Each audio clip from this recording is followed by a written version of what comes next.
तर ब्लॉग विदेश की तुमचं सर्वांचं स्वागत आहे. आज मला सकाळी सकाळी भरपूर काम होतं, तर मी चालला होता फट काढायला, जे आमनं सर तिचा केला होता बट्टीभर.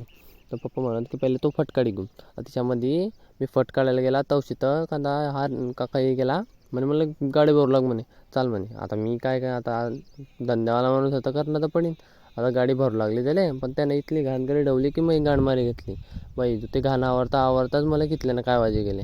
त्याच्यामध्ये मला लाग गेली ती भूक. तो घरच्याला सांगलं की चाला हो जेवण घरी घेऊन.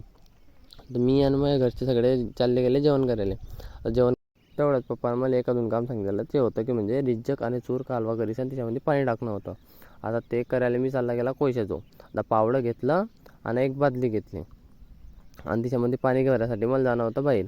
तर भाऊ ते तडलोंग ये इटा फेकताय, तडलोंग मी पाणी घिसून ये गेला आणि त्याच्यामध्ये मी ना कालवा करायसाठी ते पाणी टाकी दिलं. आता आमनं मारले त्याच्यावर चूरकी आणि 2 गाड्या ठिजल्या. 2 गाड्या ठेवल्या आणि वर अजून होता एक थर. तर थर करायसाठी कोळसा लागत होता. तो कोळसा वगैरे टाकला, त्याच्यावर अजून 2 गाड्या ठेवल्या फक्त आणि आवळं करायचं आमचं काम संपी गेलं. तर पावसाचं वातावरण जास्त वेळ होतं, तर भाऊ पट झाकणं तर